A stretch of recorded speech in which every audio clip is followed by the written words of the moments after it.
Pueden tomar asiento.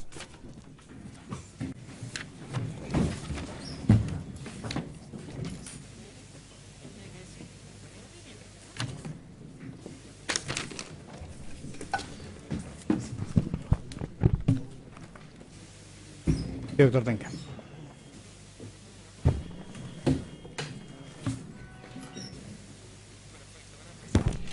Doctor Tenca.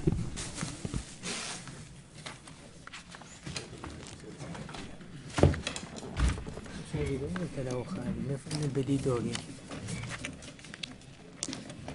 Gracias.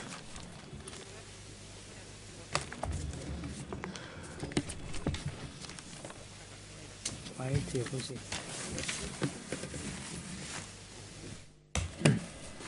Gracias, señor presidente. Bueno, voy a comenzar el cuarto y último tramo de este alegato, en el cual he de referirme específicamente a las acusaciones de la querella y de la Fiscalía, a el abordaje de la cuestión de las calificaciones y al petitorio. Bueno, lo formula la acusación, la querella y la Fiscalía, como ya lo habían hecho en sus requerimientos de elevación a juicio, optaron por calificaciones diferentes. La querella acusó a Jorge Néstor Malgeri como autor penalmente responsable del delito de abuso sexual con acceso carnal, agravado por haber resultado un grave daño a la salud física de la víctima en grado de tentativa en concurso real con el delito de homicidio agravado criminis causa por haber sido cometido para ocultar su delito previo y para procurar su impunidad, todo ello en concurso ideal con el delito de femicidio.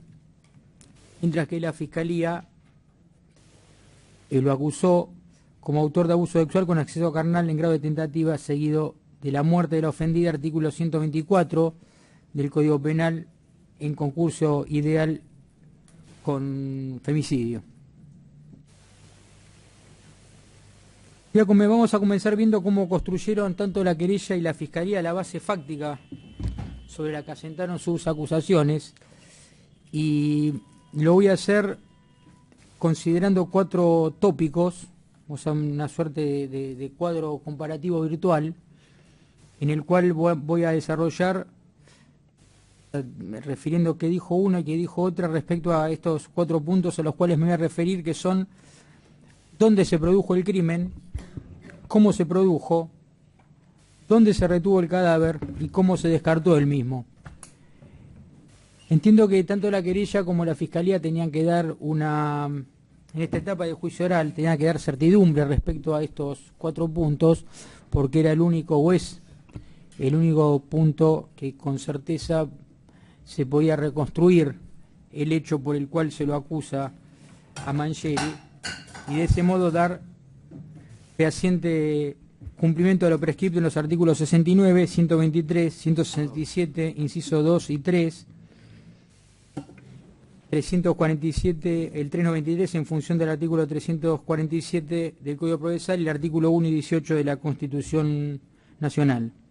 Entiendo que ni el querellante ni el fiscal realmente han hecho una reconstrucción del hecho sobre la base de las pruebas existentes en la causa, existentes o que se han surgido de este debate oral y público, sino lo que han hecho a partir de esta orfandad probatoria, lo que han realizado cada uno de ellos en forma separada es tan solo una construcción de carácter artificial, pero ya no solo del hecho, sino de una hipótesis de cómo pudo haber sucedido el hecho, lo cual, por supuesto, no puede suceder en esta etapa en la cual se requieren certezas, es decir, que ninguna de ellas realmente describió de un modo claro, preciso y circunstanciado los hechos o el hecho por el cual se lo acusa Malgeri. Voy a hacer ahora una síntesis y la voy a leer porque es fidedigna de lo que dijo cada una de las partes respecto a estos 4 tópicos, y después voy a hacer diversas manifestaciones o consideraciones respecto de ello. Quiero comenzar por la querella. Respecto al lugar del hecho, señaló la querella que Ángeles Rawson llegó a su edificio de Ravignani 2360 aproximadamente a las 9 horas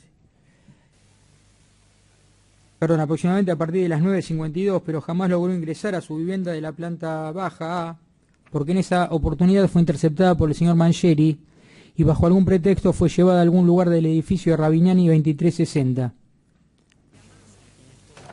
Refirió en varias oportunidades que el lugar del hecho resultaba ser el cuerpo de la víctima. Dijo que Ángeles Rawson estuvo a partir de su muerte en una situación de cúbito dorsal por lo menos entre 4 y 10 horas por la fijación de las livideces que presentaba su cuerpo.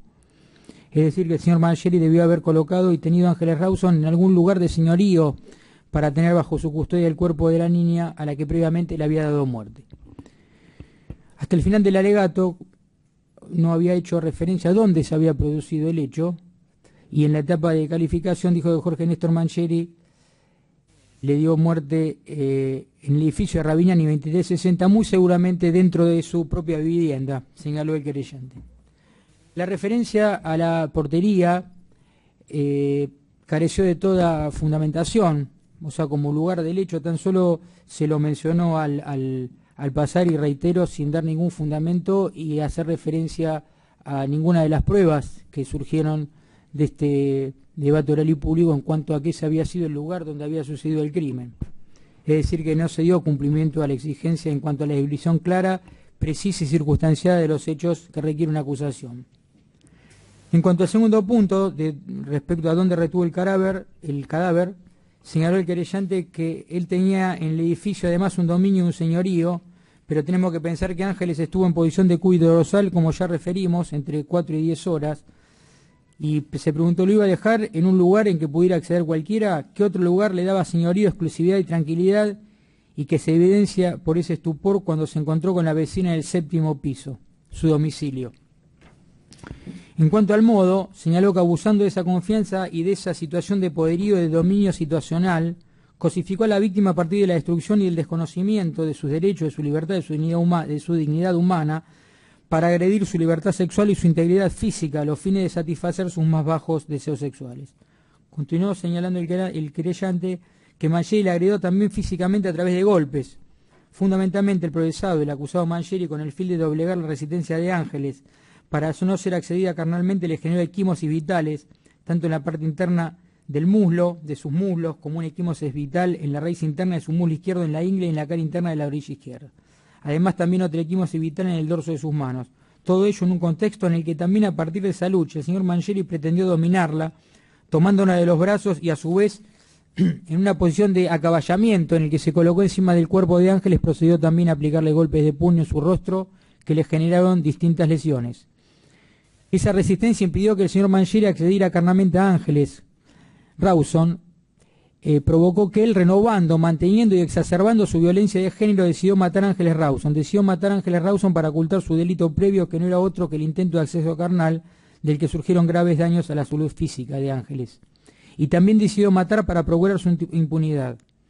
Para eso el señor Mangieri desplegó un mecanismo eficiente y una causa idónea, que no fue otro que la estrangulación manual con su mano derecha sobre el cuello de Ángeles, que le provocó una clara equimosis en su lado en el cuello, en su lado derecho, y equimosis lineales sobre el lado izquierdo de su cuello, que no obedecen a otra cosa que la compresión que ejerció el señor Mangieri con su mano derecha, con su pulgar derecho del lado del cuello derecho de Ángeles y con sus restantes dedos en una posición antero-posterior sobre el cuello del lado izquierdo. A su vez, con la mano izquierda, el señor Mangieri sofocó a Ángeles, para eso le tapó los orificios nasales y la boca.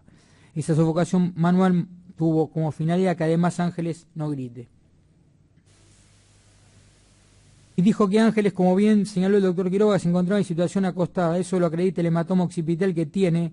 Es cuando ella o bien cayó, o bien cuando quiso defenderse de esa estrangulación, de esa desesperación que hizo buscando oxígeno. Por eso la ruptura de alvéolos, por eso su edema pulmonar, no por la compactación. Esa situación de Ángeles acostada demuestra, acredita el acaballamiento de Mangieri con sus rodillas acostadas encima del tórax en esa lucha dinámica. Por eso la fractura de sus costillas y de la clavícula derecha. La cinemática que llevaba a esta lucha eran golpes, caídas sobre superficie dura, fracturas por compresión del tronco de la vértebra B1 y por tracción o para vencer la resistencia de quien le estaba asfixiando.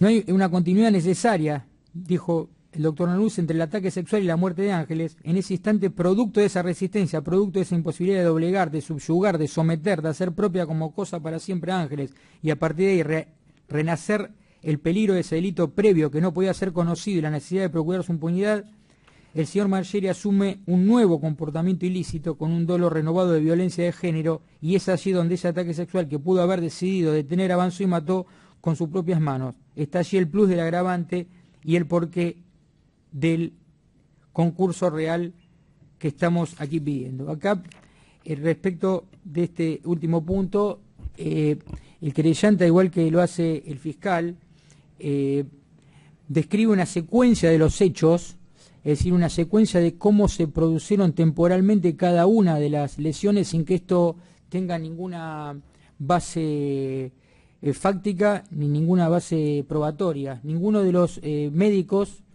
ni siquiera en la autopsia ni en las testimoniales que se produjeron en el debate, sugirieron cuándo se había producido una y otra lesión. De hecho, siempre hicieron referencia a un dinamismo en cuanto a la lucha que se había entablado entre ambas personas. Respecto al descarte del cuerpo, cómo se realizó, la querella no hizo ninguna consideración.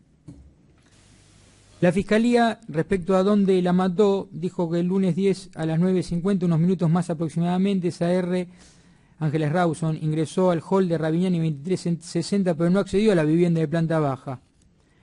Marcheri consiguió que ella la acompañara a algunos de los sectores del edificio sobre los que tenía señorío, y ahí fue donde la atacó violentamente con fines de sometimiento sexual y refirió 3 posibles lugares en cuanto al lugar del hecho. Una escalera junto a la portería, que es pequeña con pocos escalones y pocos zócalos, dijo. Otra escalerita con pocos escalones junto a la sala de máquinas o en la escalera del sótano. Es decir, que dijo que pudo haberse dado en alguno de estos 3 lugares. La pluralidad de lugares elegido por la Fiscalía me eximen de referir que no se dio cumplimiento a la exigencia respecto a la descripción clara y precisa y circunstancial de los hechos que requiere una acusación, en tanto y en cuanto se dieron una posibilidad de que se sucediera en 3 lugares. Respecto a dónde retuvo el cadáver, dice que se cruzó, dijo que el cadáver porque también, hice referencia a las 2 escaleras y la escalera del sótano, es decir que dio 2 posibilidades, 2 en el piso 8 y 1 en el sótano. Respecto a dónde retuvo el cadáver, dijo que el cadáver había sido retenido en el sótano, dijo que se había cruzado en la terraza con Alejandra Castañ, que salía con la ropa. Marcheri sabía que ella nunca estaba a esa hora y se sorprendió cuando la vio. Esta sorpresa fue lo que hizo que bajara al mediodía para asegurarse de que todo lo que había abajo el cuerpo de Ángeles estaba ahí. El sótano se cerraba con llave y las tenían los de la portería, algún vecino y miembro de la administración. Dijo que a las 17 se apostó para ver si alguien quería ir al sótano de modo excepcional, a buscar una bicicleta, por ejemplo. O sea que, reitero, según la Fiscalía, el lugar donde se retuvo el cadáver fue el sótano. En cuanto al modo de provocar la muerte, dijo que bien pudo el encargado cuando llegó la niña a la casa decirle tengo el ticket de las expensas, correspondencia para tu casa, uno de los pins que se cayó de tu bolso. Para descender al sótano, ella esperarlo en un tramo de la escalera y finalmente tironearla hacia abajo y llevar a cabo este acto violento, arrojarse sobre ella con sus 108 kilos, y que refuerza la hipótesis y la circunstancia de que varias horas estuvo tendida de cúbito dorsal hasta que se sacara la basura. Se arrojó encima, le provocó fracturas, que trató de abusarla, que le comprimió con mano derecha y cuello con mano izquierda, le tapó los orificios de boca y nariz y le provocó la muerte. En cuanto a la posición de la víctima, dijo que el tren superior estaba apoyado en una zona escalonada, por eso el golpe en la cabeza, en pocos peldaños y el resto en la parte plana de la escalera. Dijo que con fines de sometimiento sexual la atacó violentamente con fines de sometimiento sexual, una agresión similar a golpes y presiones sobre el cuerpo que produjo y llevó adelante una descripción de tres grupos o tipos de lesiones en forma. Un primer grupo, equimosis en cara interna rodilla izquierda, equimosis en cara interna de raíz de mulo izquierdo, equimosis en ambas caras de mulos, con este abordaje violento con claros fines de sometimiento sexual, con el fin de accederla sexualmente, tocar o practicar sexo oral en la zona de genitalidad. La víctima efectúa una defensa feroz para evitar el acceso sexual, y es ahí donde se produjo el segundo grupo de lesiones. Equimosis dorso de ambas manos, fractura de clavícula, infiltrado hemático en el epicráneo, 3 costillas del lado derecho, 2 costillas izquierdas y apófisis espinal, estas últimas compatibles con la compresión y fuerza ejercida por el atacante sobre el cuerpo de Ángeles Rawson. Concomitantemente con estas lesiones ocurrieron el tercer grupo de lesiones óseas, acompañada por equimosis, hemitórax lado derecho, debajo de la mama derecha y resto del hemitórax, zonas hemorrágicas en rostro, ojos, boca, porque había improntas dentales en los labios superiores e inferiores, infiltrado hemorrágico en cuello, hueso dioides, y en este contexto, pese a la tener resistencia de la niña, que no logró su objetivo de acceso, pero sí los tocamientos en las zonas pudendas por la fuerza ejercida en este momento, colocó mano derecha sobre el cuello, la mano izquierda sobre la boca y orificios nasales, provocando así una anoxia que hizo que dejara de respirar, y por lo cual se produjo el deceso.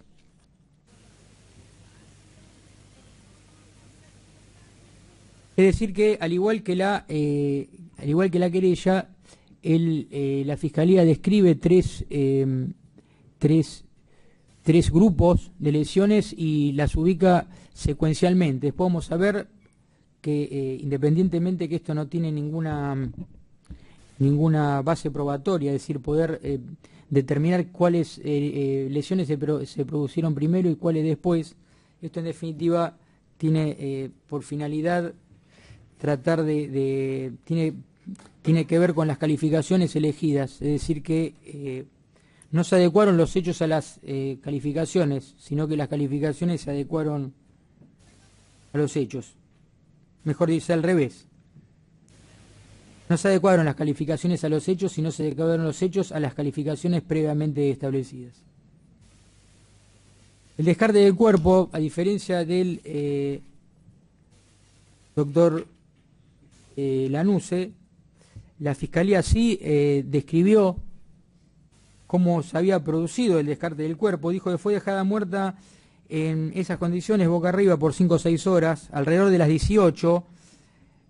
Mancheri recolectó los residuos y, como la niña estuvo varias horas de cúbito dorsal tendida en el piso en un sector del sótano, posiblemente en el sector del fondo del sótano donde están los medidores de gas, fue atada en sogas y tobillos y muñecas, y se le colocó una bolsadilla y una soga con varios nudos alrededor del cuello y tobillos, y en tobillo quedó resto material genético de Mancheri y un cabello de Mancheri. Alrededor de las 18 recolectó la basura en cada piso, colocó las pequeñas bolsas de residuos y las puso en varias bolsas de consorcio, y también el cuerpo de Ángeles Rawson, que estaba atada y unida de manera tal que quedaba su cuerpo comprimido y metido en una de tantas bolsas de consorcio que esa tarde Mancheri sacó del edificio. Dijo que no llamó la atención a los propietarios si una bolsa pesaba más o menos. Entonces, tenemos que, conforme lo referido por la querella y por la Fiscalía, el hecho pudo haber sucedido en 4 lugares. En las 2 escaleras a las cuales hice referencia, en la portería o en el sótano. Respecto al lugar de retención del cuerpo, también se hicieron referencia a 2 posibilidades, que son la portería y el sótano. Y la modalidad del hecho, si bien ambos crearon artificialmente esto de ubicar distintos grupos de lesiones y ubicarlos secuencialmente, cuando esto no se compadece con ninguna de las pruebas del juicio, también tuvieron diferencias en cuanto al tema a cómo se produjeron las fracturas de costillas y otros huesos vitales.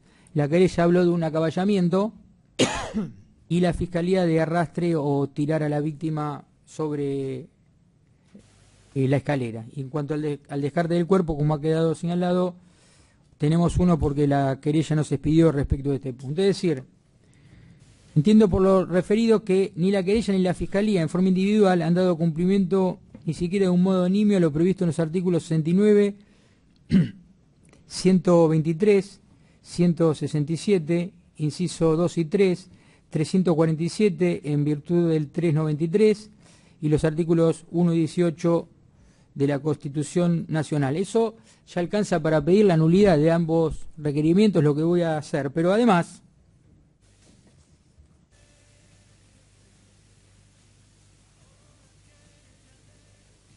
cabe señalar que al materializar 4 hipótesis, el bloque acusador en su conjunto, al materializar 4 hipótesis respecto a los lugares donde pudo haber sucedido el hecho, realmente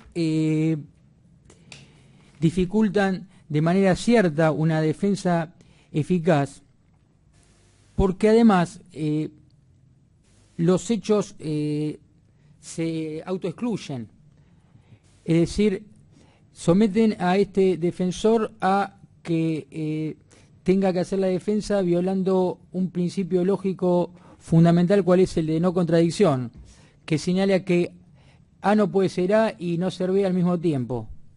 ¿Por qué digo esto? Porque yo tengo que hacer la defensa sosteniendo que Mangieri no está matando a Ángeles Rawson a las 10 de la mañana en el sótano y concomitantemente decir por qué no estaba en la portería, o sea, que en ese mismo momento no estaba en la portería matando a Ángeles Rawson. Es decir, que se dan 4 hipótesis que se autoexcluyen y la defensa tiene que hacer una defensa sobre hipótesis que se autoexcluyen. Entonces, me obligan o nos obligan a hacer una defensa, reitero, debiendo violar el principio de no contradicción, lo cual es sumamente curioso porque el principio de no contradicción, conjuntamente con el principio de identidad, el principio de razón suficiente y el principio de tercero excluido, conforman entre los 4 las reglas básicas de la sana crítica que, conforme el artículo 398, es sobre los cuales el tribunal deberá evaluar la prueba para dirimir la responsabilidad o no de Jorge Néstor Mangieri.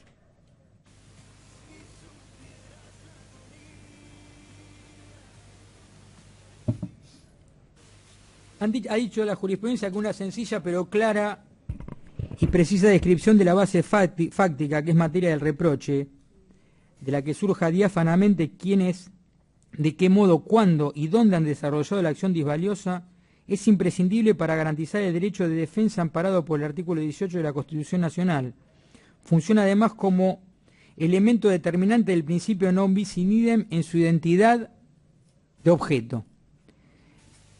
Esto es un fallo de la Sala Tercera de la Cámara Nacional de Casación Penal, causa número 2272, registro 285.00.3, Estachino Nelson Mauricio, sobre recurso de casación del 31 de mayo del 2000.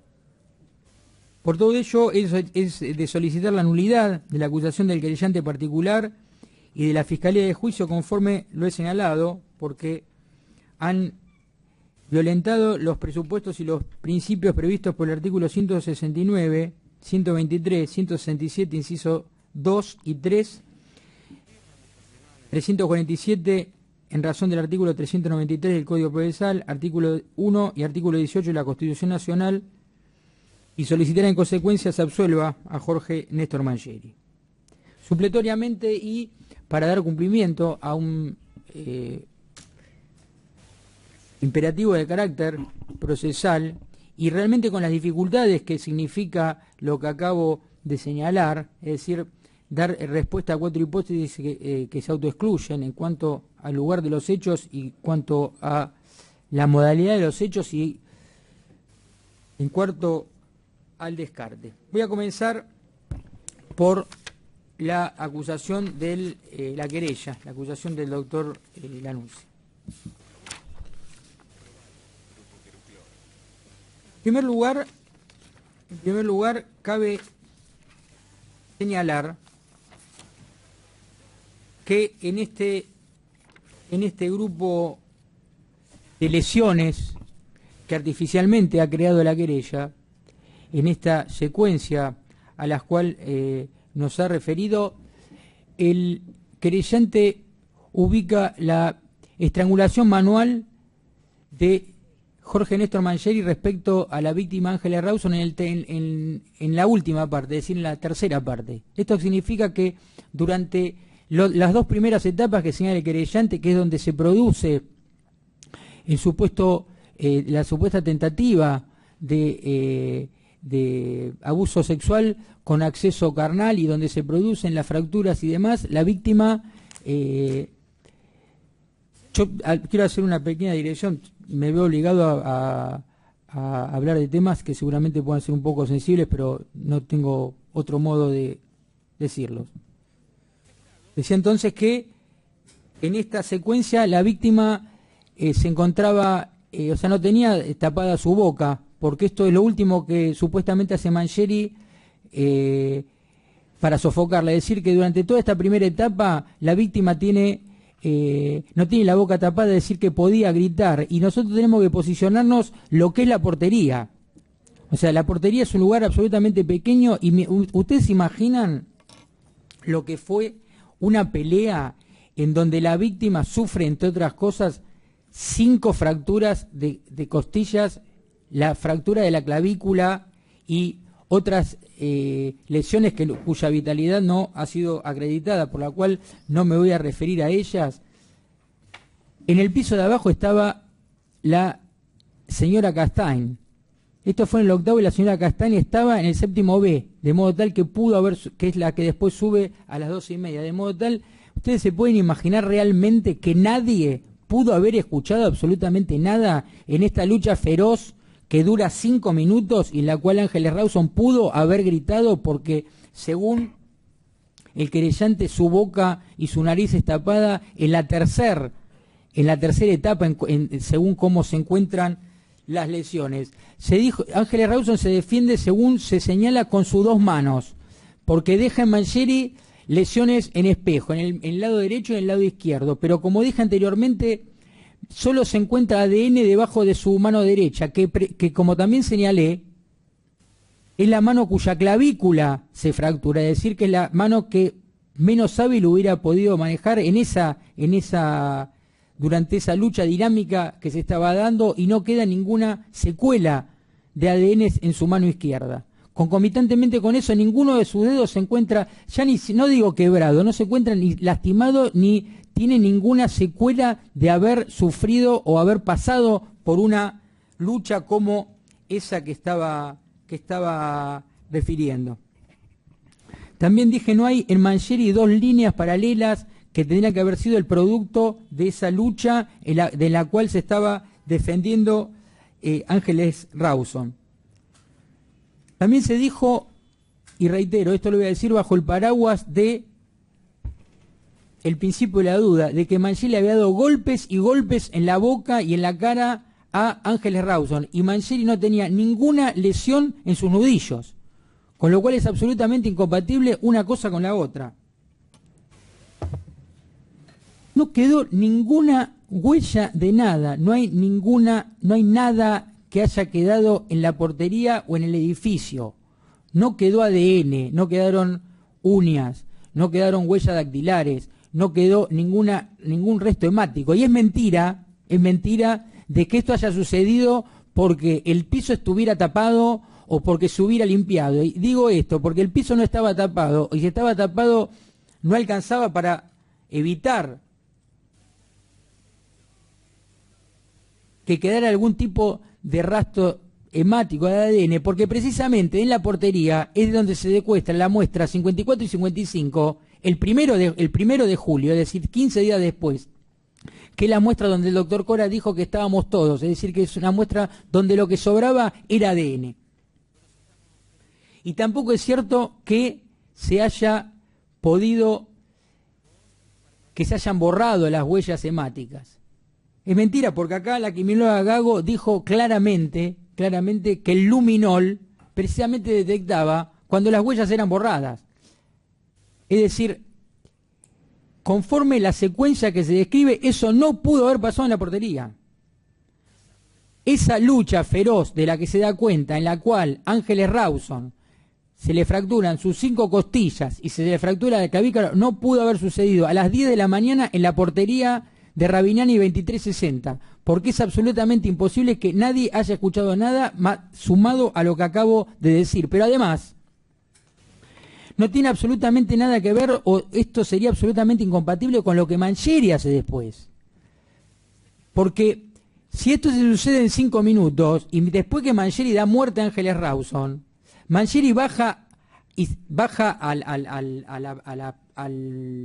al frente de la portería, al frente del edificio, y se pone a charlar a las 10:40, 10:45 con el portero de al lado. ¿Qué es lo que dice la señora Norma Sosa? Es decir, Mangieri acaba de tener una lucha feroz, acaba de darle muerte a Ángeles Rawson, no sabe, porque no sabe si nadie escuchó nada, porque esto no puede haber sucedido de este modo, pero baja a la puerta de la portería y se pone a hablar con el portero de al lado. Después sube a las 12:30 a la terraza y se encuentra con la otra vecina, con la señora Castain en la terraza. O sea, toda esta secuencia da de bruces con lo que hubiera hecho una persona si realmente hubiera llevado adelante este acto atroz. No, indudablemente el homicidio no se produjo en la portería, porque como dije, el homicidio no se produjo en el edificio, porque es absolutamente imposible que esta secuencia de la que ha dado cuenta la querella haya sucedido en la portería, que es de 30 a 40 metros cuadrados, donde había gente en el 7º piso, en el 5º piso, en el 2º piso. Y reitero, según la secuencia de los hechos, se le tapa la boca en el tercer momento, digamos. Es decir, que es imposible que la víctima, que llevó adelante una defensa feroz, no haya gritado. Y que esos gritos no hayan sido escuchados, entre otros, por la vecina del 7º, que estaba a metros de donde todo esto estaba sucediendo.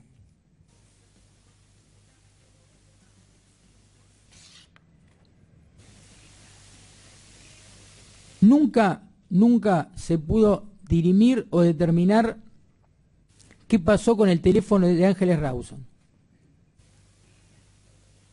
La mamá de la víctima, la madre de la víctima, señaló que a las 9:00 o 9:30 alguien la había atendido. De esto no dan cuenta los listados de llamadas. Tampoco dan cuenta de los listados de llamadas y los mensajes de texto, los textos que dijeron las amigas que le mandaban al supuesto,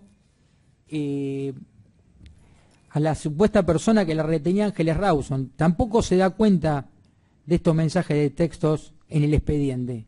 No aparecen, no están. Nunca se determinó a través de las celdas del teléfono de Ángeles Rawson cuál había sido realmente el itinerario. Y tampoco, y yo lo solicité y el tribunal lo difirió y nunca se hizo, nunca se llevó adelante el estudio o la pericia del WhatsApp de Ángeles Rawson.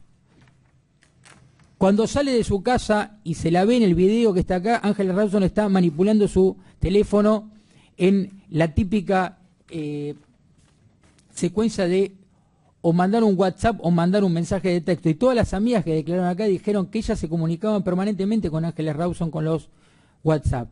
Yo los pedí y no me hicieron lugar. Y también pedí que a través de los WhatsApp y de los impactos que dan en las antenas se pudiera realmente determinar si Ángeles Rawson había entrado en el edificio. Porque reitero, la secuencia, como es narrada, esta lucha infernal que se dio entre el agresor y la agredida, no puede no haber sido escuchada por nadie, no puede no haber dejado ningún tipo de secuela en los dedos de la víctima y fundamentalmente no pudo haber dejado como es señalado, ninguna huella, ni resto de uña, ni ADN, ni pelos de la víctima en la portería o en otro lugar del edificio, porque si bien la querella no hizo referencia al descarte del cuerpo, de alguna manera Mangieri debe haber sacado a Ángeles Rawson conforme la acusación. Y también en ese descarte no quedó resto absolutamente de nada en todo el edificio. No quedaron fluidos, no quedaron pelos, no quedó ADN, no quedó absolutamente nada. Por lo cual, entiendo que la muerte de Ángeles Rawson no sucedió en el edificio. Y no habiendo sucedido en el edificio, por supuesto, el autor no fue Jorge Néstor Mangieri. Por lo cual voy a solicitar la absolución de Jorge Néstor Mangieri por lo que acabo de solicitar, y subsidiariamente voy a solicitar la absolución de Jorge Néstor Mangieri teniendo en cuenta el beneficio de la duda, artículo 3 del Código Penal.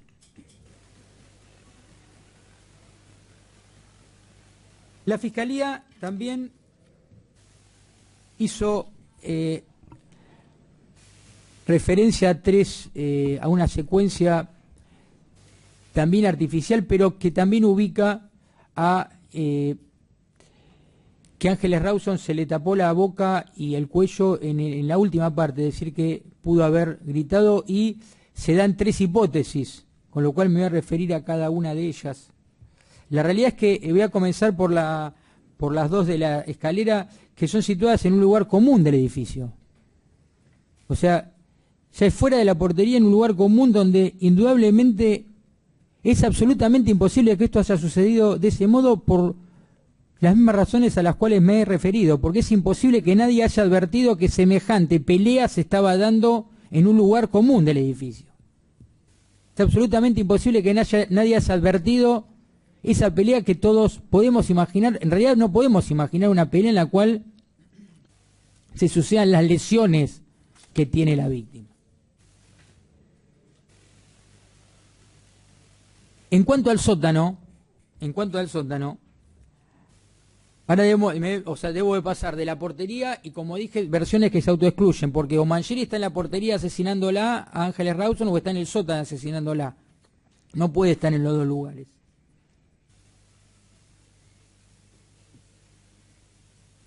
Y si sucede en el sótano, en la planta baja, es decir, a metros, estaba para la querella y para la Fiscalía Dominga Torres y Axel Opatowski.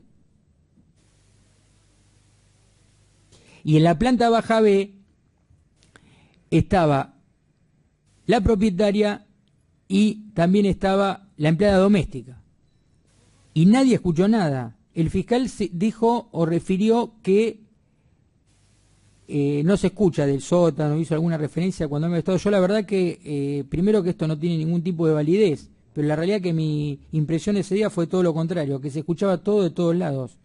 Y además, conforme lo refirió el fiscal, es tirada de los pelos por la escalera, es decir, la tiró de los pelos por la escalera y el interín fue y cerró la puerta que cerraba el sótano. Es decir, es una secuencia absolutamente absurda.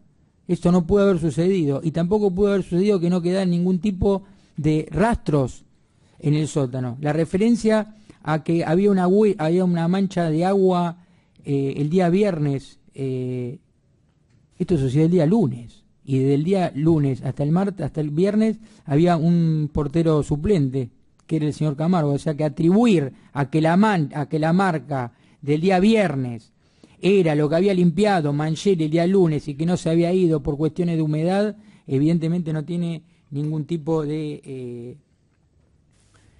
ninguna razón de ser. Y además, si la policía científica no tomó huellas o no hizo su trabajo debidamente en el sótano, esto obviamente no se lo puede tomar en contra del señor Mangieri.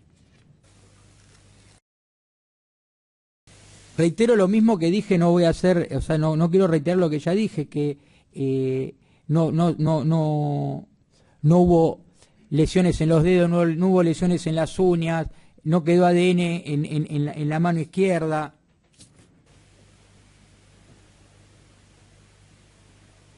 Y además también la secuencia que dije de Mangieri, o sea, Mangieri ahora es al revés. Ahora, como dijo el señor fiscal, la mata en el sótano y después sube a la terraza.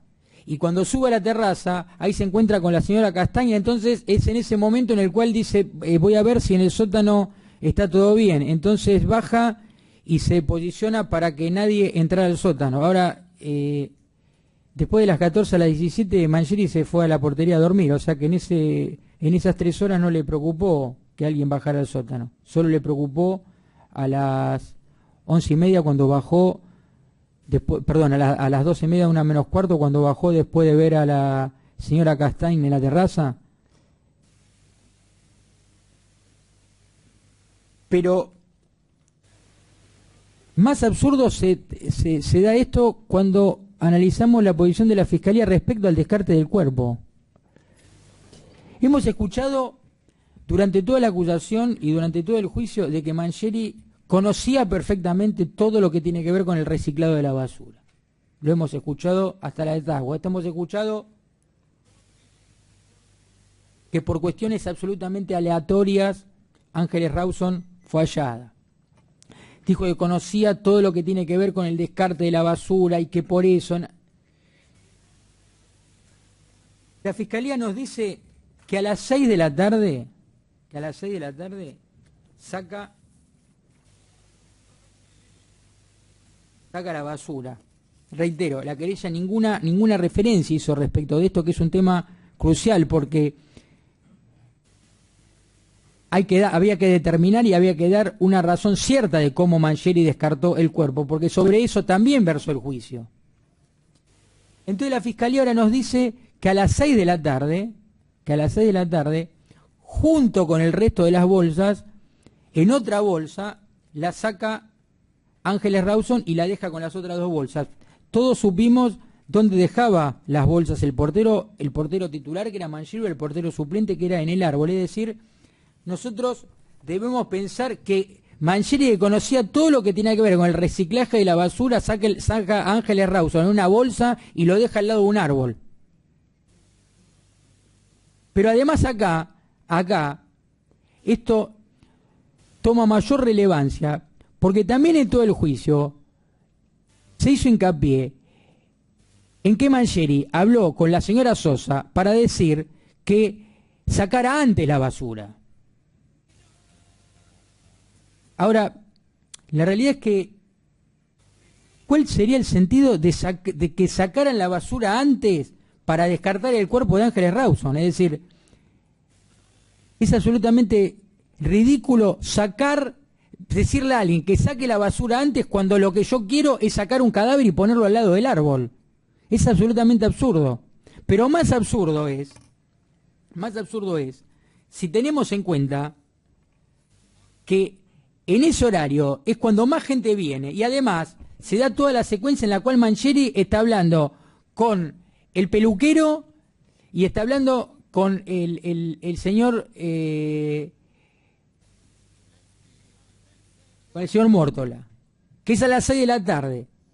O sea, en esta secuencia en la cual el portero está hablando y la gente está viniendo, en ese momento sale Mangieri con Ángeles Rawson al hombro y lo pone al lado del árbol. Esto es lo que nos definió el fiscal, ese fue el modo en el que se descartó Ángeles Rawson. Y esto da de bruces con varias cosas. Pero primero, con lo que primero da de bruces es con lo relatado por Martín Alejandro Rodríguez, cuya declaración testimonial fue incorporada por lectura de fojas 1479 y 1480, y también con lo declarado por Rubén José Luque a fojas 1477 y 1478. Ambos, quienes eran los encargados de recoger la basura en Ravignani 2360. Dijeron, bueno, además habla del camión, si durante la recolección del día lunes, 10 de junio, el retiro de residuos sobre la calle Ravignani, más precisamente frente a la altura 2360, observó alguna situación extraña sobre ello que motive mayor atención, responde que no. Que del mencionado domicilio donde se encuentra un edificio habitualmente siempre hay 2 bolsas de residuos. ¿Ustedes imaginan lo que significa un cadáver dentro de una bolsa? Preguntado, si el día 10 de junio al momento de la recolección frente al domicilio citado tuvo algún tipo de contacto con el encargado, responde que no. Si recuerda el tamaño de las bolsas que son retiradas del edificio, responde que son del tamaño mediano. Si vio personalmente a Mangieri, responde que no. Que sobre la arteria mencionada a la hora de recolección, que sucede aproximadamente a las 10:30, es decir, Mangieri, que conoce todo el sistema de recolección de la basura y por ende debe saber a qué hora pasa el camión recolector de la basura, deja a Ángeles Rawson en la puerta de Rabinani 2360, junta otras 2 bolsitas, sabiendo que el camión de basura viene a las 10:30 y se va a buscar a su mujer al talar de Pacheco a las 7 de la tarde. Este fue el modo que Mancheri, que conocía el proceso de recolección de residuos, utilizó para descartar el cadáver de Ángeles Rawson. Pero además Luque, como si todo esto fuera, Rodríguez, como si todo esto fuera poco,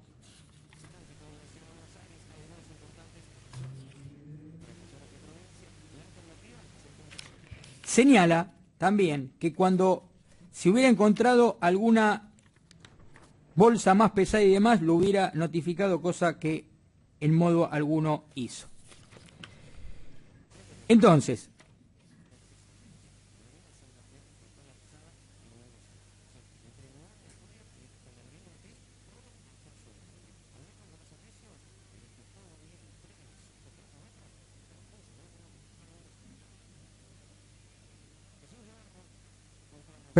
sigo con la declaración del señor Luque, que es el que estaba leyendo, después voy a leer a Rodríguez. Después dice, si en la zona de recolección existen contenedores plásticos, responde que no.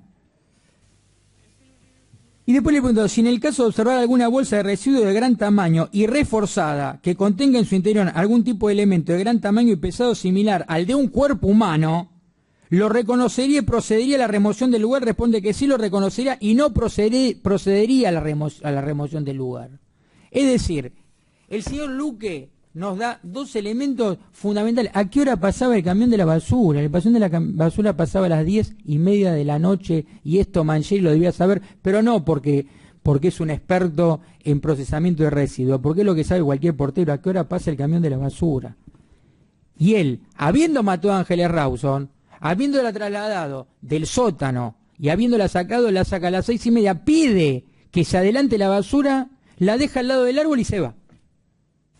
Eso es lo que nos dice la Fiscalía respecto a cómo se descartó el cadáver de Ángeles Rawson, lo cual indudablemente da de bruces con cualquier...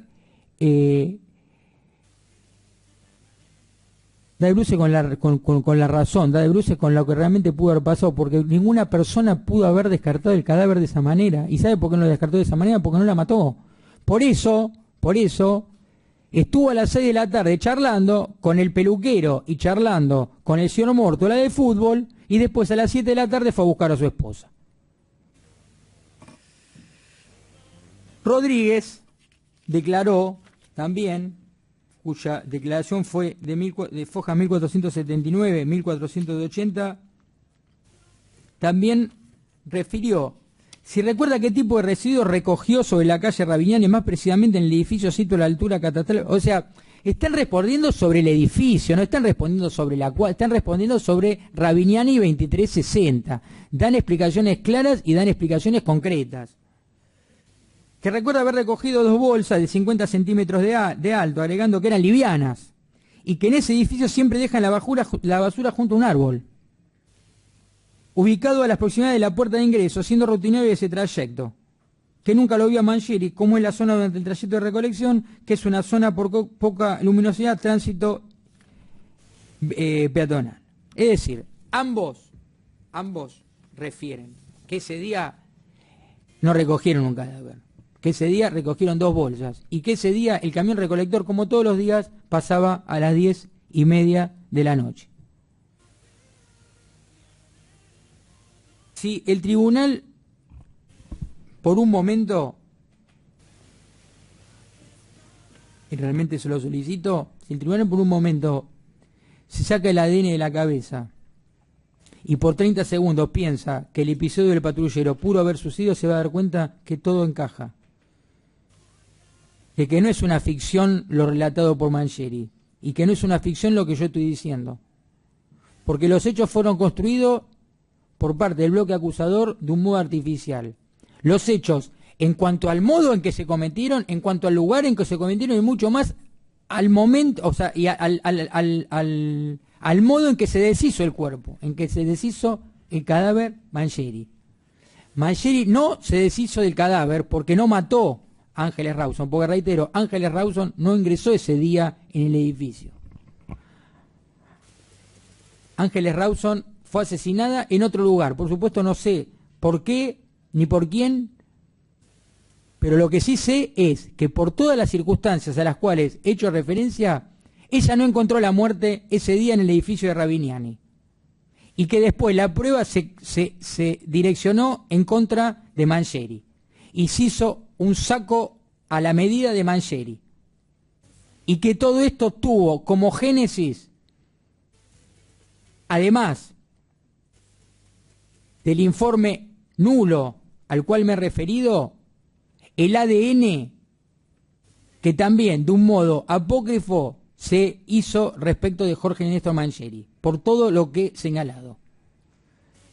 Si descartamos todos estos, nos vamos a dar cuenta que Mangieri no es el responsable y que está preso injustamente. Y por eso también, respecto de la acusación de la Fiscalía, solicito la absolución y subsidiariamente se aplique el beneficio de la duda.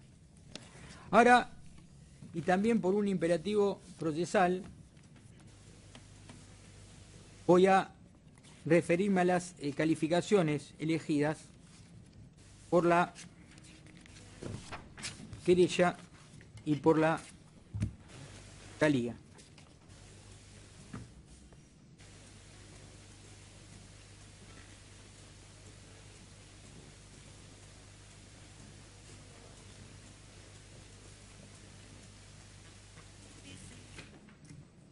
Voy a comenzar por la calificación común que ambos propusieron, que tiene que ver con el concurso ideal en cuanto al femicidio o el feminicidio. La ley 26791 incorporó dos nuevas modalidades de homicidio calificado, cuáles son el 4, por placer, codicio de racial o religioso, y acá se agregó de género o la orientación sexual, identidad de género o su expresión. Y en el 11, a una mujer cuando el hecho sea perpetrado por un hombre y mediare violencia de género.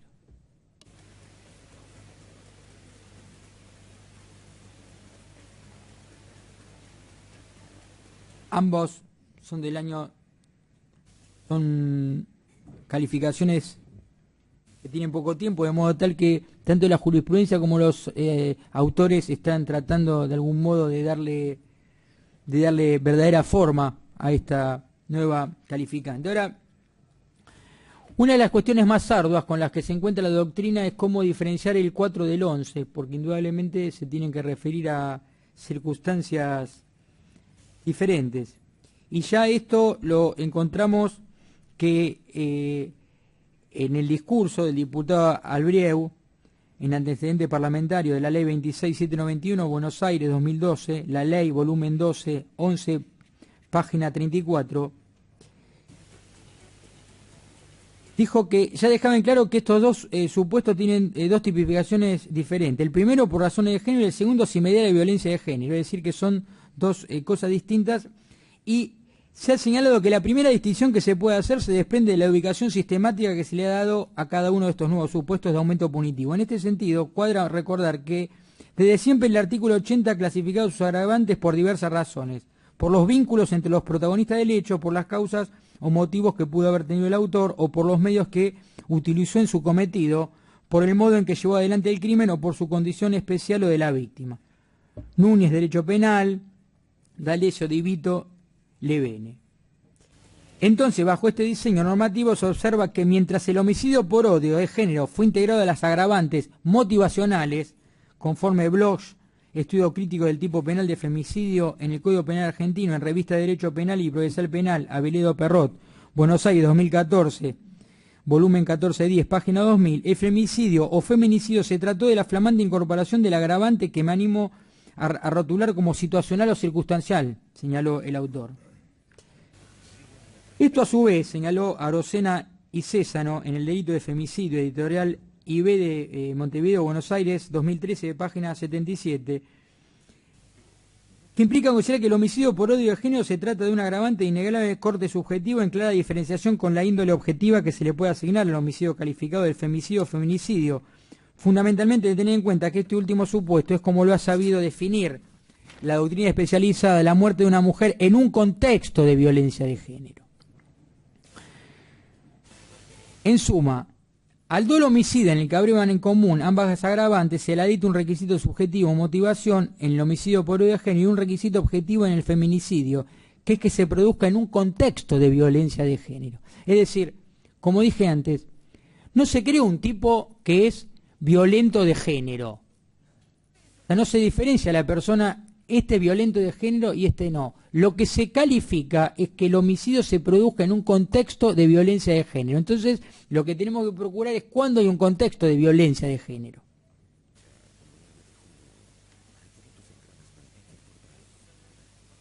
Y en esto también Arocena y Césano son bastante claros cuando explican que el concepto de violencia de género es una noción que, a diferencia de la de odio de género, no repara en la cuestión biológica de la condición orgánica masculina o femenina de hombres y mujeres, sino en el aspecto cultural de la construcción de roles derivada de las estructuras sociales de naturaleza patriarcal, en las que un aprendizaje cultural de signo machista ha consagrado desigualdades sensibles entre una identidad masculina y un subordinado conjunto de rasgos inherentes a lo femenino. Es decir, que la situación contextual que anima la tipificación del femicidio o feminicidio obliga a considerar que entre víctima y victimario debe haber existido un vínculo cuando menos ocasional con anterioridad del hecho. Porque si no hay un vínculo ocasional, lo que puede darse es el inciso 4, pero no el inciso 11. Pero no cualquier vínculo, sino a uno que precisamente responde al aspecto cultural de la construcción de roles derivada de las estructuras sociales de naturaleza patriarcal. Es decir, tenemos por un lado que tiene que haber para que haya un homicidio en un contexto de violencia de género, de modo tal que se dé la calificante, primero tiene que haber un conocimiento entre víctima y víctima, pero no cualquier conocimiento, un conocimiento en el cual entre uno y otros haya un rol que se condiga con lo que acabo de decir, es un rol en el cual uno de ellos y el otro tenga que ver con el aprendizaje cultural del signo machista que ha consagrado desigualdades entre una identidad masculina y un subordinado conjunto de rasgos inherentes a lo femenino. Ahora,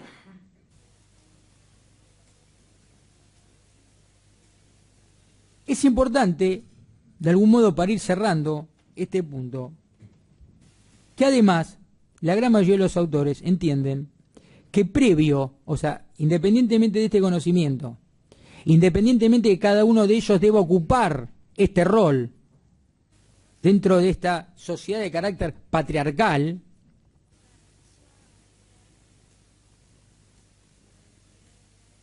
que además haya una violencia, o sea, un contexto de violencia de género, pero previo al homicidio.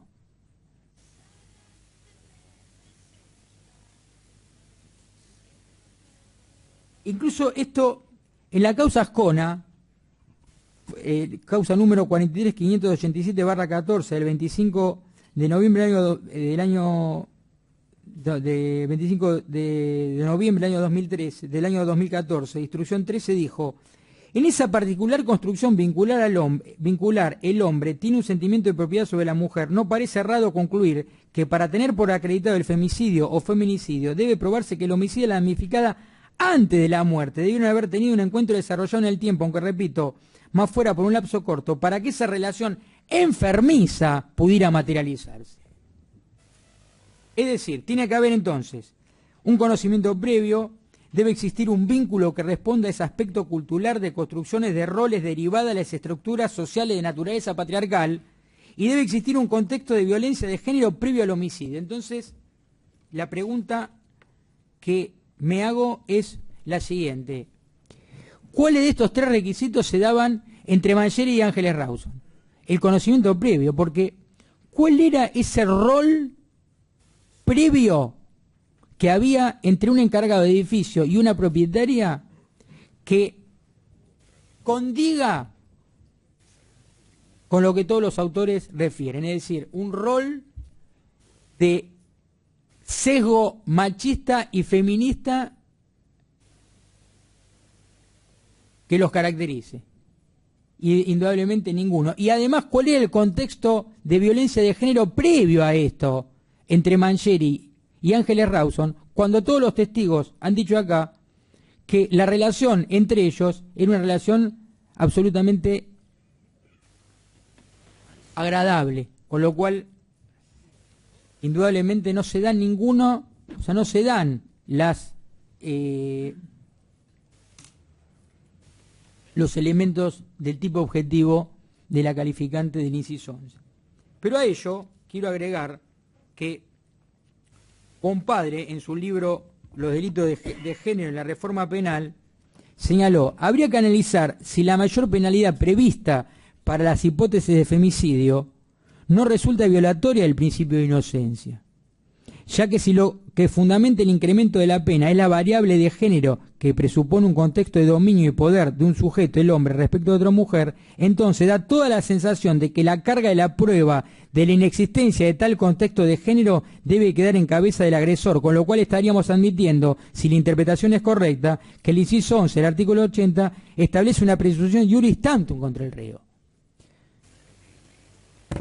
Es decir, primero, y para terminar, este es un tipo penal de dudosa constitucionalidad, realmente de dudosa constitucionalidad, pero lo que seguro es, si no es inconstitucional, es un tipo penal claramente abierto, de modo tal que la interpretación que tiene que darle el tribunal a esta calificante tiene que ser absolutamente restrictiva, porque si no, caeríamos en el absurdo de que cada vez que un hombre asesina a una mujer, siempre estaríamos dentro de un homicidio calificado, porque haríamos pendular el inciso 4 o el inciso 11, y por eso reitero, al ser un tipo penal que de ser constitucional es un tipo penal claramente abierto, el tribunal debe entenderlo de un modo absolutamente restrictivo. Por eso entiendo que no se da la calificante del inciso 11, que ha sido elegida por ambos acusadores al armar el concurso ideal. Ahora voy a referirme a las acusaciones en forma particular. Voy a empezar por la querella. El doctor Lanuse refirió que estábamos en presencia de una tentativa de abuso sexual con aseo carnal agravado por haber resultado un grave daño en la salud física de la víctima, grado de tentativa en concurso real con delito de homicidio agravado, criminis causa por haberse cometido para ocultar su delito previo. Entonces, acá tenemos que acreditar la tentativa de acceso carnal. O sea, sin la tentativa de acceso carnal, el concurso real elegido de bien abstracto. Y acá aparece un tema que es sumamente complejo en el derecho penal. ¿Cuál es? Es complejo, pero es complejo cuando uno es estudiante y es complejo cuando uno ya lo dejó de ser hace mucho tiempo. Y es cómo se prueba el dolo, porque siendo un elemento de carácter subjetivo, el dolo se prueba a través de elementos de carácter objetivos. Entonces esta es la gran dificultad que siempre tienen los jueces para poder acreditarlo. Y quizás en este punto, como es un elemento subjetivo que se prueba con elementos objetivos, es donde los jueces tienen que ser más restrictivos en cuanto a esta interpretación y donde más debe hacerse presente el beneficio de la duda. He señalado, y no quiero reiterar, que las únicas lesiones vitales, es decir, aquellas sobre las cuales el tribunal ha de tener que expedirse, fueron equimosis en la rodilla izquierda y una equimosis en la ingle izquierda. Ahora, independientemente de esta suerte de secuencia a la cual refirió el querellante, es decir, qué sucedió primero y qué sucedió después, que reitero no tiene ningún tipo de apoyatura de carácter probatoria, realmente en una lucha, en una pelea, donde la víctima sufre la fractura de 5 costillas, la clavícula y una apófisis y el dorsal 1, realmente con la certeza que se requiere en esta etapa, podemos colegir que estas 2 lesiones nos permiten con certeza asegurar que hubo una tentativa de violación. Ahora, a esto debiéramos sumarle algunas circunstancias que también me parecen absolutamente importantes, porque estas tienen una cuestión absolutamente técnicas, pero también hay algunas cuestiones de carácter objetivas, y es que la víctima, cuando se la encuentra en el SEAMSE, ni el pantalón, ni el pantaloncito, ni la bombacha tienen ningún, o sea, y eso que pasó, digamos, tenemos que considerar que además de esa lucha feroz a la cual he referido, la víctima es encontrada después de un procesamiento de la basura por la que pasó, por una compactadora, por un camión, por una cinta. Es decir, no podemos diseccionar esto y considerarlo de un modo diferenciado. Hay que contextualizar absolutamente todo lo que sucedió. Decía entonces que también no estaba ni rasgado el pantalón, ni rasgado el pantaloncito, ni rasgada la bombacha, con lo cual, con estas 2 lesiones, de ningún modo se puede colegir que haya habido una tentativa o que este homicidio se haya dado en un contexto de abuso sexual. Y digo esto porque sabido es que las cuestiones de motivación no hacen al tipo objetivo. Es decir, las motivaciones recién se analizan en la culpabilidad, pero yo considero, y así lo he señalado, en un libro llamado Lo Eventual, de Editorial Astrea, he señalado que si bien las cuestiones de motivación o móviles, para dar un concepto más policial si se quiere, pero las motivaciones no integran el tipo objetivo, es decir, solo pueden analizarle recién a la altura de la culpabilidad, pero sí pueden utilizarse para acreditar el dolo. Ahora, esa acreditación, o mejor dicho, no hay que forzar esa acreditación, de modo tal que, porque no tenemos, o sea, si uno dijera, el único contexto en el que yo puedo concebir que Mangieri haya matado a Ángeles Rawson es en un contexto de abuso sexual, forzar el abuso sexual, es decir, forzar el tipo calificado para tener por probado el tipo simple, o mejor dicho, para tener por probado el tipo simple, o mejor dicho, para poder individualizar al autor. O sea, porque si uno saca el contexto de abuso sexual, realmente no habría ninguna circunstancia por la cual uno pudiera pensar que Mangieri mató a Ángeles Rawson. Y esto simplemente por una cuestión de que se fantasea respecto a que, porque es una niña y muere, siempre tiene que morir en un contexto de abuso sexual. Y esto es absolutamente equivocado. Entonces, entiendo que no hay ningún elemento de carácter objetivo que pueda colegir al tribunal con certeza de que hubo una tentativa de abuso sexual con acceso carnal, por todas las circunstancias a las cuales he referido. Descartado esto, se descarta la calificante del artículo 80, inciso séptimo, en tanto y en cuanto no habría delito sobre el cual procurar la impunidad. Independientemente de ello, concomitantemente con ello, para que esto hubiera sucedido de este modo, tenía que haberse dado 2 secuencias, porque el doctor Lanús hizo referencia a 2 dolos, y la realidad es que de ninguna manera se pudo probar en esta instancia que esto no se haya dado en una secuencia de corrido, de modo tal que no es que hubo una interrupción, de modo tal que se pudo renovar un dolo y demás, pero bueno, esto es de bien abstracto, teniendo en cuenta que ya la calificante del 86 séptimo cae al dejar de lado el abuso sexual. También, cuando hizo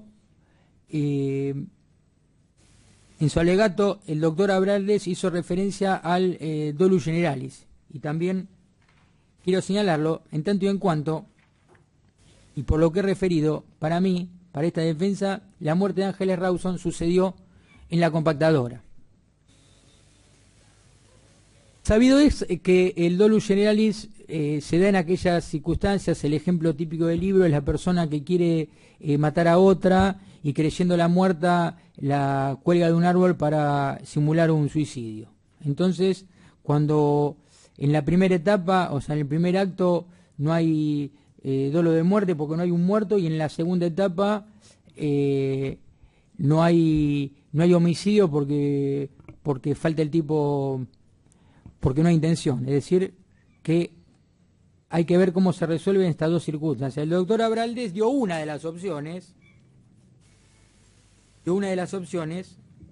citando a Roxin, en el cual entiende que ambas acciones, es decir, la primera y la segunda, son englobadas por una sola, de modo tal que queda el tipo de homicidio. Pero la realidad es que hay otros autores de la misma talla de Roxin, o más, esto va en gusto del lector, y entre ellos tenemos a Jacobs, Gunther, Derecho Penal, Parte General, Marcial Pons, 364-1997, quien dice que el resultado no es imputable a título doloso cuando el riesgo del primer acto queda desplazado por un nuevo riesgo creado a través del segundo acto. El riesgo creado dolosamente no se realiza y el riesgo realizado no se crea dolosamente. Y realmente yo creo que esta, desde el punto de vista dogmático, desde el punto de vista jurídico, es la posición correcta. Es decir, que cada acción debe ser punida porque el derecho penal es un derecho penal de acto, entonces se deben punir ambas acciones y hacer un concurso real entre ambas. Es decir, un concurso real entre tentativa de homicidio simple, concursando realmente con un homicidio culposo. Entonces, respecto a lo solicitado por el querellante, por supuesto, reiterando el pedido de absolución, subsidiariamente la absolución por la duda, voy a solicitar en primer lugar que se califique al delito como tentativa de homicidio simple en concurso real con homicidio culposo, y dentro de la escala penal que deviene de ese concurso se lo condene a la pena menor, y subsidiariamente se califique la conducta como homicidio simple. Ahora voy a abordar la calificante elegida por el señor fiscal, por la fiscalía. Es el artículo 124. Él eligió entonces el artículo 124 que en cuanto a la tentativa de abuso sexual con acceso carnal, cuando el resultado es la muerte de la mujer. Y acá hay que hacer algunas digresiones que me parecen importantes y tienen bastante que ver para lo que ha sucedido en este caso. Y digo esto porque la Fiscalía procuró también, para adecuar los hechos a las calificaciones, procuró dar, o mejor dicho, señalar qué hecho sucedió primero y qué hechos sucedieron después. Pero esto no puede ser tomado en cuenta en tanto y en cuanto no hay ninguna prueba que así lo pueda dirimir. Respecto a este punto, me parece sumamente importante que ha dicho la jurisprudencia y que ha dicho la doctrina respecto al 124, que tiene una pena gravísima, cuál es la pena perpetua. Coincido con el doctor Abraldes cuando refirió que el resultado puede estar dado por dolo directo o por dolo eventual. Esto es así. Ahora, la problemática se da en otra circunstancia, y es, conforme se señala en el Código Penal y normas complementarias, análisis doctrinal y jurisprudencial, dirigido por el doctor Baigún, el doctor Zaffaroni, tomo 4, parte especial, páginas 588, 589, el artículo es escrito por los doctores De Lucas y López Casariego. Y voy a leer la última parte, porque me parece que es la parte más determinante respecto de eso. Dice, en cualquier caso, la muerte debe estar conectada causalmente al abuso sexual de que se trate. La muerte típica tiene que ser consecuencia del acceso carnal y no de las violencias previas a la violación. Pues de lo contrario no se aplicaría esta figura y habrá de estarse a los principios generales sobre concurso. Es decir, que, reitero, la muerte típica tiene que ser consecuencia del acceso carnal.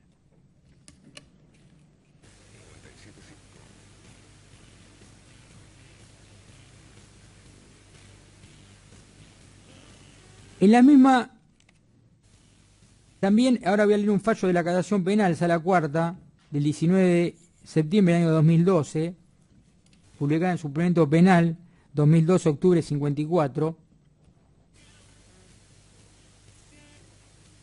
que dice lo siguiente, por lo tanto no se aprecia error en judicando en la inteligencia efectuada por el colegiado de la instancia anterior, desde el momento en que el abuso sexual agravado por la muerte de la víctima se satisface desde el aspecto subjetivo del tipo penal, cuando el autor comienza la ejecución del abuso sexual y durante su desarrollo se representa la muerte de la víctima como posible, continuando su acción por conformarse con dicho resultado. En otras palabras, el tipo penal que se analiza se satisface de su aspecto subjetivo bajo el supuesto de dolo eventual. ¿Qué quiero decir con esto? Y ahora voy a leer otro fallo. Que si la muerte sucede antes de dar comienzo a la tentativa del abuso sexual, es decir, si la muerte sucede antes de comenzar a ejecutar la tentativa de abuso sexual con acceso carnal, es decir, el acto preparatorio del abuso sexual con acceso carnal, el tipo objetivo del artículo 124 no se materializa. E indudablemente, en este caso, de haber sucedido, por supuesto, es lo que pasó. Porque la defensa de la víctima impidió precisamente el tipo penal por el cual fue acusado Mangieri. Es decir, no hay ningún, dijimos que en toda, desde el punto de vista, no había ninguna lesión genital, ni anal, ni absolutamente nada. Tampoco había, y esto lo quiero remarcar, porque la Fiscalía hizo referencia a una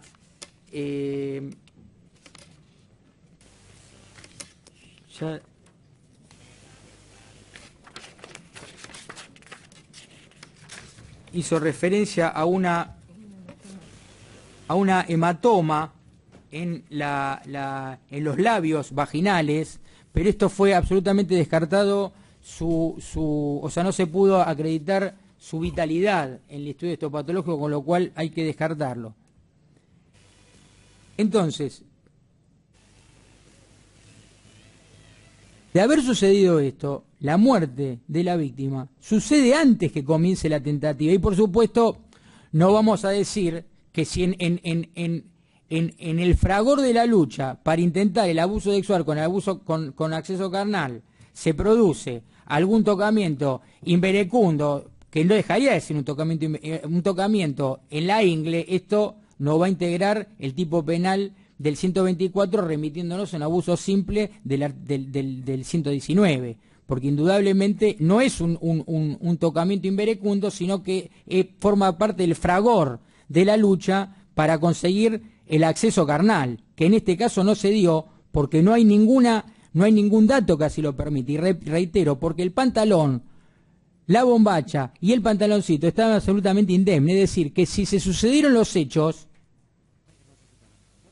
no queda ninguna duda de que la muerte de Ángeles Rawson se sucedió a partir de su defensa antes que se comenzara la tentativa a la cual se refiere el artículo 124, y reitero, no podemos tener por cumplido el 124 por alguna circunstancia de un tocamiento en una ingle, porque esto de ningún modo puede cumplimentar el artículo 119.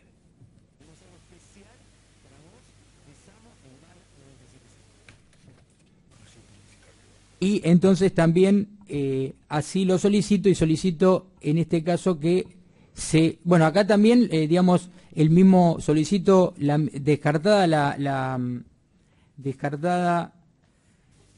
el tipo calificado, vuelvo a hacer la misma diferencia respecto al dolus generalis, es decir, que se aplique la misma calificación a la cual hice referencia. Y subsidiariamente, para el caso que el tribunal considera que se da el artículo 124 y no pudiéndose descartar que haya muerto en la compactadora, se concurse la conducta de tentativa, o sea, el artículo 124 en grado de tentativa, en concurso real con homicidio culposo.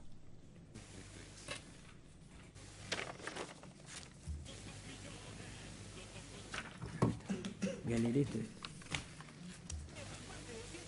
Por todo ello, señor presidente, y atendiendo y agradeciéndole al tribunal y a las partes la paciencia dispensada, y habiendo tratado de ser lo más delicado que se puede en este contexto, voy a pasar a hacer el petitorio.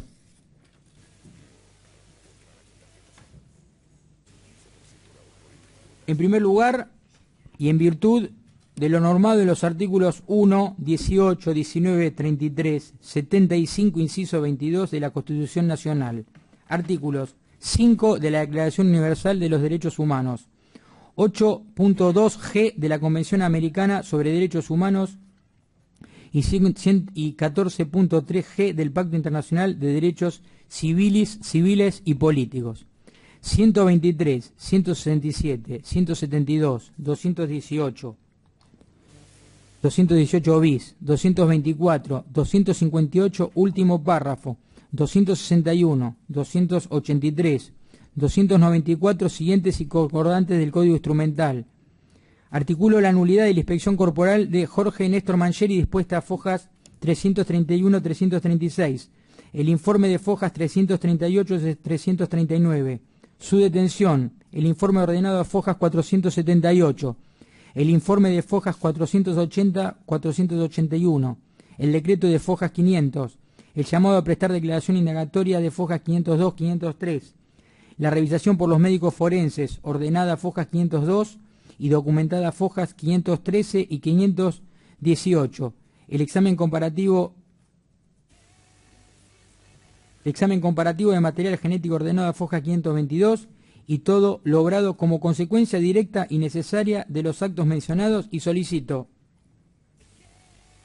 en consecuencia que se absuelva a Jorge Néstor Mangieri de los cargos por los cuales ha sido acusado. Segundo, por las razones expuestas, se anulen los alegatos del querellante particular y de la Fiscalía, atento a lo prescripto en los artículos 69, 123, 167, inciso 2 y 3, 347 en virtud del artículo 393 del Código Procesal Penal de la Nación, artículos 1 y 18 de la Constitución Nacional, y consecuentemente se absuelva a Jorge Néstor Mangieri de todos los cargos por los que ha sido acusado.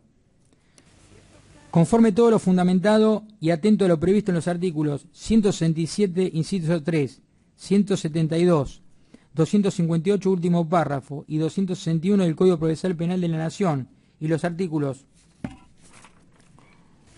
1 y 18 de la Constitución Nacional se anulen todos los ADN realizados por el Servicio de Huellas Digitales Genéticas en los presentes actuados, especialmente de las muestras M1 a M30. Por los fundamentos dados a lo largo de mi alegato, se absuelva a Jorge Néstor Mangieri de todos los cargos por los que ha sido acusado. Subsidiariamente, se absuelva a Jorge Néstor Mangieri por el beneficio de la duda, artículo 3 del Código Procesal Penal de la Nación.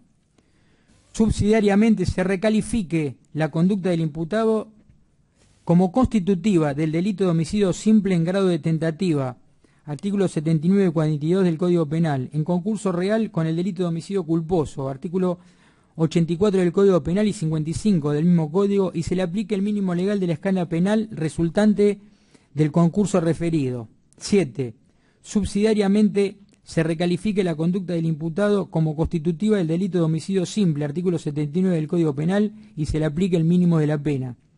Subsidiariamente, punto 8. Se recalifique la conducta del imputado como constitutiva del delito previsto en el artículo 124, en grado de tentativa, en concurso real con el delito de homicidio culposo, artículos 84 y 55 del Código Penal, y se le aplique el mínimo legal de la pena penal, el mínimo legal de la escala penal resultante del concurso referido. 9. Para el caso que el tribunal entienda al momento de sentenciar que los testigos, peritos, funcionarios judiciales o policiales a los que me he referido y cuyo obrar he cuestionado y respecto de los cuales he señalado que pueden haber cometido acciones dolosas o culposas, libre testimonios para que sus conductas sean investigadas. Punto 10. Hago expresa reserva de recurrir en casación y del caso federal. También hago expresa reserva de recurrir a los tribunales internacionales que por derecho correspondan. Muchas gracias. Bueno, vamos a hacer un cuarto intermedio hasta el próximo miércoles a las 9:30 horas para correr vistas